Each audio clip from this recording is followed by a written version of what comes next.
बिस्मिल्लाहिर्रहमानिर्रहीम। अस्सलामुअलैकुम। मैं हूं नबील शाह और आप देख रहे हैं मेरा digital channel Nabeel Shah official. तो आज एक और काफ़ी दिलचस्प और मालूमात से भरा हुआ एक व्लॉग पेश खिदमत है।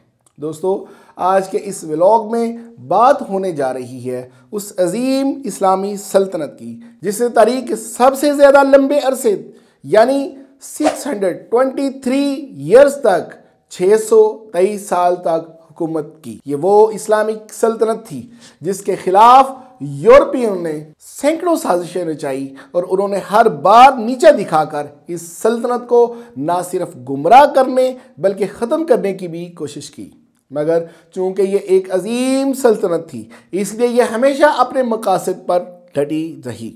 आप जान तो चुके होंगे बात होने जा रही है मुसलमानों की सबसे अजीम और जुर्रतमंद सल्तनत सल्तनत उस्मानिया की।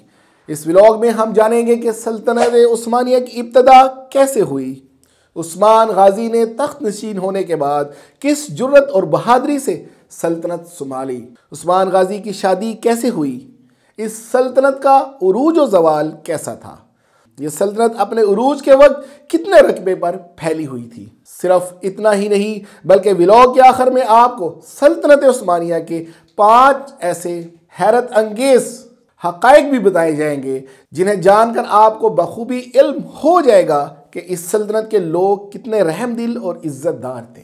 व्लॉग को मज़ीद बढ़ाने से पहले हमारे इस चैनल को अगर आपने अभी तक सब्सक्राइब नहीं किया तो सब्सक्राइब कर दीजिए, साथ बेल आइकन का बटन भी लाजमी प्रेस कर दें ताकि आपको मेरी आने वाली तमाम वीडियोस बर वक्त मिलती रहें। सल्तनत उस्मानिया की इब्तदा। दोस्तों, सल्तनत उस्मानिया का नाम सुनते ही मुसलमानों का वो सुनहरी दौर याद आ जाता है जिसने ज़मीन के एक बहुत बड़े हिस्से पर हुकूमत की। ये मुसलमानों की तारीख का सबसे खूबसूरत दौर था जिसके दौरान सैकड़ों सुल्तानों ने 623 यानी 623 साल तक अपनी आलीशान हुकूमत पर राज किया। सल्तनत उस्मानिया जैसी अजीम इस्लामी सल्तनत 1299 से 1922 यानी 1299 से लेके 1222 के एक लंबे अरसे तक आलीशान तरीके से इस दुनिया पर कायम रही। आपको बताते चलें कि सल्तनत उस्मानिया का नाम किसी कौम या नस्ल से नहीं बल्कि उसके सबसे पहले हुक्मरान सुल्तान उस्मान गाजी के नाम पर रखा गया था। ये वो दौर था जब तुर्क चंद कबाइल की सूरत में आबाद थे। उस वक्त तमाम कबीले खाना बदोश होते थे।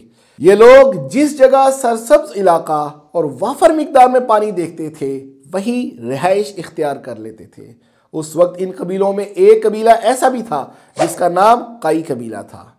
यह कबीला बाकी तमाम कबीलों से कुछ ज़्यादा बड़ा और ज़्यादा ताकतवर था। तारीख के मुताबिक उस वक्त इस काई कबीले के सरदार का नाम सुलेमान शाह था जिसका सबसे अहम मकसद इस्लाम की ताकत को मज़ीद बढ़ाना था। ये वो वक्त था जब मुसलमान काफ़ी ज़्यादा कमज़ोरी का शिकार थे। एक तरफ मंगोल अपना सर उठाने की कोशिश में थे तो दूसरी तरफ सल्तनत सल्जोक अपने जवाल के करीब पहुंच चुकी थी। लिहाजा इन नाजुक हालात में ज़रूरी था कि मुसलमानों की ताकत और तादाद को जल्द अज जल्द बढ़ाया जाए। लेकिन इस दौरान अचानक सुलेमान शाह इस दुनिया से चल बसा। फिर उसकी जगह उसके बेटे अर्तुगरुल गाजी को तख्त पर बिठाया गया, काई कबीले का सरदार बनाया गया। आपको आगाह करते चलें कि अर्तुगरुल गाजी अपने वालिद की तरह निहायत ही बहादुर और एक ताकतवर जंगजू शख्स माना जाता था। उस वक्त मंगोल एक बड़े पैमाने पर हर तरफ तबाही मचा रहे थे मगर अर्तुगरुल भी अपने कबीलों को मंगोलों समेत दुश्मन कबाइल से महफूज रखना बखूबी जानता था। बदकिस्मती से उस वक्त चंगेज़ खान की सल्तनत ने बेशुमार कबीलों को तबाह कर रख दिया था जिस वजह से मुसलमानों को बड़े पैमाने पर कत्ले आम किया जा रहा था। उस वक्त मंगोलों का लश्कर काई कबीले से काफ़ी बड़ा था। लिहाजा ऐसे हालात में अर्तुगरुल का मंगोलों से मुकाबला करना काफ़ी मुश्किल था। इसलिए अर्तुगरुल गाजी अपने कबीले के हमरा सल्जोकी सल्तनत की जानिब बढ़ने लगा। उस वक्त काई कबीले के साथ तकरीबन 400 और भी खानदान शामिल थे। रास्ते में अर्तुगरुल देखता है कि दो फौजें आपस में लड़ रही हैं। यह मंजर देखकर उसने सोचा क्यों ना एक फौज का साथ दिया जाए। चुनाचे जो फौज हार रही थी, अर्तुगरुल ने उस फौज का साथ देने का फैसला किया। अचानक से मुखालिफ फौज पर अपने सिपाहियों की मदद से हमला कर दिया। जब लड़ाई खत्म हुई तो तब अर्तुगरुल ने जाना कि उसने जिस फौज की मदद की है वह सल्जोकी सुल्तान अलाउद्दीन की फौज थी, जबकि दूसरी तरफ उसकी मुखालिफ फौज तातारी मंगोल थे। जब सल्जोकी सुल्तान अलाउद्दीन को अर्तुगरुल की मदद का इल्म हुआ तो वो इसकी बहादुरी और जुर्रत से बहुत खुश हुआ और अर्तुगरुल के कबीले को अपनी सल्तनत में तोहफे के तौर पर एक जागीर अता कर दी, जहां अर्तुगरुल का कबीला जाकर आबाद हो गया। इसके बाद अर्तुगरुल ने सुल्तान अलाउद्दीन के सिपाहियों के साथ मिलकर कई इलाकों को फतह करना शुरू कर दिया। इस हकीकत से भी मुंह नहीं मोड़ा जा सकता कि हर इंसान को एक दिन मौत का जायका चखना है। इस हकीकत के तहत जब अर्तुगरुल गाजी की उम्र 90 बरस हुई, 90 साल हुई, तो वो अपने खालिक हकीकी से जा मिला। जब उस्मान गाजी तख्त नशीन हुआ दोस्तों 1258 ईस्वी में अर्तुगरुल के यहाँ एक लड़का पैदा हुआ जिसका नाम उस्मान रखा गया। जैसे जैसे उस्मान बड़ा होता गया वैसे वैसे उसके अंदर भी अपने बाप जैसी बहादुरी जन्म लेने लगी। अर्तुगरुल की वफ़ात के बाद बहुत से कबाइल ये समझ बैठे थे कि अब अर्तुगरुल कबाइल की कमर टूट चुकी है, लेकिन जब अर्तुगरुल के बाद उस्मान गाजी को तख्त नशीन किया गया तो तुर्क कबाइल के तमाम मुखालिफ कबीलों के ख्वाब चकनाचूर हो गए, क्योंकि उस्मान गाजी भी अपने वालिद की तरह एक हौसलामंद और बहादुर इंसान था। उसने भी अपने बाप की तरह एक के बाद एक कबीले फतह करना शुरू कर दिया। 1299 यानी 1299 तक सल्जोक सल्तनत मुकम्मल तौर पर ख़त्म हो चुकी थी। जैसे ही सल्जोकी सल्तनत इख्तिताम पजीर हुई तो उस्मान गाजी ने अपनी खुद मुख्तार सल्तनत कायम करने का ऐलान कर दिया, जिसके बाद सल्तनत उस्मानिया का बाकायदा आगाज हो गया।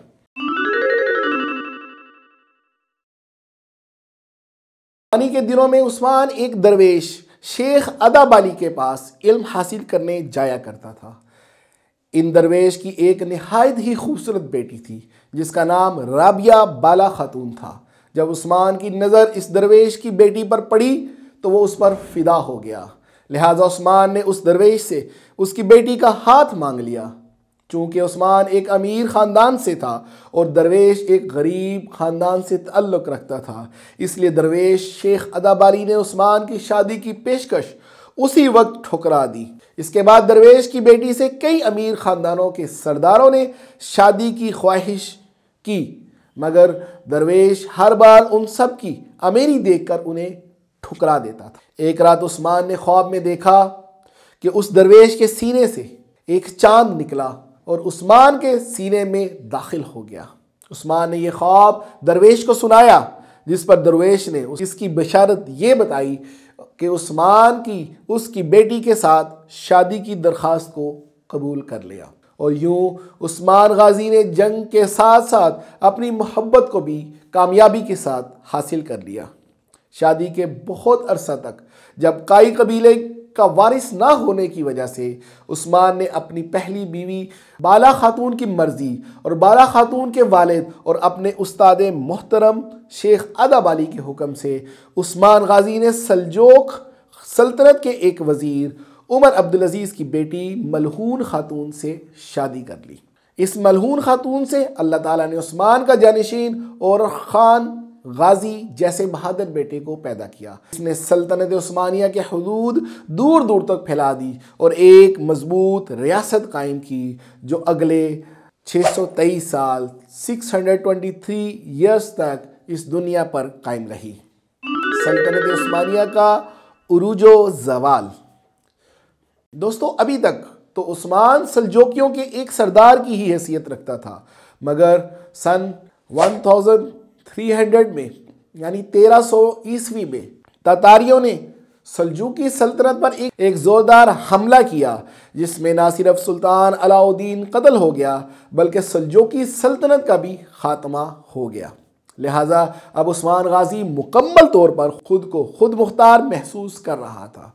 तो उसने सबसे पहले अपने दुश्मन कबाइल के साथ जंग लड़ने के बजाय अपनी सल्तनत के इंतजामात को बेहतर बनाने पर गौर करना शुरू कर दिया। उसे अपने दौर में मुस्लिम और गैर मुस्लिम दोनों में ही निहायत एहतराम की नज़र से देखा जाता था, लेकिन दूसरे तुर्क सरदारों ने उस्मान की खामोशी से फ़ायदा उठाते हुए रूमी सरदारों के साथ इत्तेहाद करके उस्मान पर हमला करवा दिया। लेकिन उस्मान भी अर्तुगरुल गाजी का बेटा था।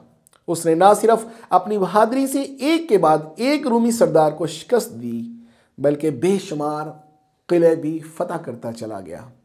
कहते हैं कि अगर रूमी पुरअमन रहने वाले काई कबीले पर हमला ना करता तो शायद काई कबीला आज भी एक खाना बदोशों की जिंदगी गुजारते हुए कहीं तारीख के झोंकों में गुम हो गया होता। लेकिन रूमियों के खिलाफ ज़बरदस्त कामयाबी के बाद उस्मान की फतूहात का ऐसा सिलसिला शुरू हुआ कि फिर दुनिया का हर किला और बड़ी से बड़ी फौज भी उस्मान के सामने रेत की दीवार साबित हुई। इसके बाद रूमियों ने तातारियों को उस्मान के खिलाफ हमला करने पर आमादा किया। उस्मान ने इस जंग में अपने बेटे और खान गाजी, जिसने मुस्तकबिल में सल्तनत उस्मानिया के तख्त पर राज करना था, को इस जंग के लिए रवाना किया। उस्मान के बेटे ने इस जंग में रोमियों और तातारियों की मुश्तरका फौज को वो सबक सिखाया कि शायद वो कभी ना भूल पाएंगे। रोमियों को शिकस्त देने के बाद उस्मान ने बुरसा शहर का रुख किया। उस्मान ने बुरसा शहर को फतह करने के लिए 10 साल लगातार जिदोजहद की, मगर अब तक उस्मान की वफात का वक्त भी करीब आ चुका था। लिहाजा उस्मान ने अपने बेटे और खान से बुरसा शहर को फतह करने के बाद वहां दफन होने की ख्वाहिश का इजहार किया। उस्मान के बेटे ने बुरसा शहर कामयाबी के साथ फतह किया और फिर जब उस्मान गाजी की मौत वाक़या हुई तो उसे उसके ख्वाहिश के मुताबिक बुरसा शहर में ही दफन किया गया। उस्मान के बेटे ने बुरसा शहर कामयाबी के साथ फतह किया और फिर जब उस्मान गाजी की मौत वाक़या हुई तो उसे उसके ख्वाहिश के मुताबिक बुरसा शहर में ही दफन किया गया, जहां आज भी उस्मान की कब्र मौजूद है। उस्मान की मौत के बाद उसके बेटे ने सल्तनत संभाल तो ली, मगर दुश्मन कबाइल ने उस्मान की मौत का फ़ायदा उठाते हुए सल्तनत उस्मानिया को कमज़ोर करना शुरू कर दिया, जिसे और ख़ान ने ज़बरदस्त शिकस्त देकर एक मजबूत हुकूमत कायम की, जो पहली जंग अजीम के बाद 1922 तक कायम रही। सल्तनत उस्मानिया के ज़वाल की वजह तो 1922 तक 1922 तक सल्तनत उस्मानिया ने नहायत ही शान और शौकत के साथ राज किया था। यह सल्तनत दुनिया के 3 बड़े आज़मों तक फैली हुई थी। उस वक्त अमेरिका, बरतानिया, यहूदियों को अगर किसी बात का खौफ था तो सिर्फ सल्तनत उस्मानिया का था। ये सब ममालिक इस बात से बखूबी वाकिफ थे कि जब तक उस्मानी सल्तनत कायम है हम मुसलमानों का कुछ नहीं बिगाड़ सकते। लिहाजा अमेरिका और बरतानिया और यूरोपीय ममालिक ने सल्तनत उस्मानिया को ख़त्म करने की साजिश करना शुरू कर दी। 19th सेंचुरी 19वीं सदी में जब सल्तनत उस्मानिया अपने उरूज पर थी, उस्मानी हरमैन शरीफैन का इंतहाई इज्जत व एहतराम करते थे और इन मकामात पर ऊंची आवाज़ में बात करना भी गुनाह कबीरा समझते थे। तो दुश्मनान इस्लाम ने सल्तनत उस्मानिया की कमज़ोरी को अच्छी तरह समझते हुए सबसे पहले मक्का और मदीना जैसे मुक़द्दस शहरों पर ही फितना शुरू करवाया। दोस्तों, अभी जो मैं बयान करने जा रहा हूँ ये तल्ख तारीख़ी हकीकत है जो गैर जानबदार मुअर्रिखीन ने अपनी किताबों में वाज़िया तौर पर लिखे हैं, मगर मैं यहाँ आपको इंतहाई इख्तिसार के साथ बताऊंगा कि अमेरिका और यूरोपियन ममालिक ने सबसे पहले वहाँ एक ऐसा शोला बयान और मुकर्रर इंसान को खड़ा किया जो ईसाई था, मगर वो ऐसी अरबी बोलता था कि किसी को उसके ईसाई होने पर शक न हुआ। इस ईसाई शख्स ने मजहब का झूठा लबादा ओढ़कर अरब में लोगों को सल्तनत उस्मानिया के खिलाफ गुमराह करना शुरू कर दिया। इसी दौरान अमेरिका ने अब्दुल वहाब नजदी और अब्दुल अजीज़ बिन सऊद नामी शख्सियात को भी अरब में खड़ा कर दिया। इन शख्सियात ने मक्का, मदीना और ताइफ के इलाकों में तुर्कों के खिलाफ बाकायदा ऐलान जंग शुरू कर दिया। इन इलाकों में एक बड़े पैमाने पर मुसलमानों का कत्ले आम किया गया। जब सल्तनत उस्मानिया के फरमारवा को अमेरिका और यूरोपियन ममालिक की नापाक साजिशों का इल्म हुआ तो उन्होंने मक्का और मदीना से मुसलमानों का कत्लेआम करने के बजाय पुरअमन तरीके से ये इलाका छोड़ने की पेशकश करके ये जंग ख़त्म की और इक़्तिदार आले सऊद को सौंपा और ख़ुद सरज़मीन हिजाज छोड़कर वापस अनातोलिया चले गए। इस वक्त तक सल्तनत उस्मानिया भी अंदरूनी खलफशार का शिकार थी। शहजादों में भी इक़्तिदार की खींचातानी जारी थी, जिन वजूहात की वजह से अपने 623 ईयर्स 623 साल इक़्तिदार के बाद कमज़ोर पड़ चुकी थी। इस सल्तनत के ताबूत में आखिरी कील उस वक्त पेवस्त हुआ जब 1922 में 1922 में पहली जंग अजीम की शिकस्त के बाद सल्तनत उस्मानिया को कई साजिशों के तहत माइदा स्यूरे और माइदा लोज़ान के ज़रिए उस सल्तनत उस्मानिया को मुकम्मल तौर पर ख़त्म कर दिया गया। सल्तनत उस्मानिया के चंद हैरत अंगेज़ हक़ाइक़। दोस्तों, अब हम बात कर लेते हैं सल्तनत उस्मानिया के उस हैरत अंगेज़ और दिलचस्प हक़ाइक़ की जिनके बारे में हमने व्लॉग के शुरू में बात की थी। सल्तनत उस्मानिया की बुनियाद 1299 में ईस्वी में रखी गई थी। अपने उरूज के वक्त ये सल्तनत 1 करोड़ 90 लाख स्क्वायर किलोमीटर के रकबे पर फैली हुई थी। यानी कि ये पाकिस्तान से 23 गुना, भारत से 5 गुना और अमेरिका से 2 गुना बड़े रकबे पर फैली हुई थी। जबकि उस दौर में सल्तनत उस्मानिया की आबादी तकरीबन 3 करोड़ 35 लाख अफराद पर मुश्तमिल थी और अपनी उरूज के ज़माने में ये सल्तनत तुर्की के अलावा यूनान, Bulgaria, Bosnia, Serbia, Syria, Albania, फ़लस्तीन और शुमाली अफ्रीका जैसे ममालिक पर शान शौकत से कायम थी। आप जानकर हैरान तो ज़रूर हुए होंगे कि सल्तनत उस्मानिया के दौर में फुटपाथ के किनारे ऐसे पत्थर लगाए जाते थे जिनमें खाली जगह बनी होती थी। पत्थरों की इन खाली जगहों में पानी भर दिया जाता था ताकि कोई प्यासा परिंदा इस जगह से बआसानी पानी पीकर अपनी प्यास बुझा सके। सल्तनत उस्मानिया के दौर में एक ख़ास बात, चंद हस्पताल और शेल्टर्स सिर्फ उन जानवरों के लिए कायम किए गए थे जो सड़कों पर आवारा फिरते थे, ताकि वो जानवर सड़कों पर फिरने के बजाय शेल्टर्स को अपने घर के तौर पे इस्तेमाल कर सकें और उनके खाने पीने और इलाज का भी ख़ास ख्याल रखा जा सके। सल्तनत उस्मानिया के दौर में दुकानदार एक ख़ास खातादारी निज़ाम इस्तेमाल करते थे जिसका नाम था ज़मीन दफ्तरी। इन खातों में दुकानदार सिर्फ उन ग्राहकों का हिसाब रखते थे जिन्होंने किसी दुकानदार का उधार देना होता था। इसके अलावा हर साल रमज़ान के महीने में मालदार हजरात ख़ास उन दुकानों का दौरा करते थे जिनका किसी ने कर्ज देना होता था। फिर मकरूज़ लोगों के कर्ज़े अपनी जेब से अदा किया करते थे और जो भी मालदार इंसान दुकान पर किसी शख्स के कर्ज अदा करने आता था तो वो अपना नाम हमेशा सीगा रास रखने की भी दरख्वास्त करता था। तो ये उस अजीम इस्लामी सल्तनत के चंद हैरत अंगेज़ हक़ाइक़ थे जिनके बारे में बहुत ही कम लोग जानते हैं। तो दोस्तों, यकीनन आज का मेरा व्लॉग भी आपको ज़रूर पसंद आया होगा। अगर व्लॉग अच्छा लगा हो तो लाइक, शेयर और साथ हमारे चैनल को भी लाजमी सब्सक्राइब कर दीजिएगा ताकि आने वाली मज़ीद दिलचस्प और इंफॉर्मेटिव व्लॉग्स भी आप तक पहुँचते रहें।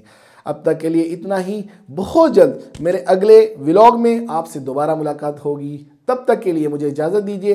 अपने अजीज़ व क़ारब और गिरदो नवा में रहने वाले लोगों का ख्याल रखें।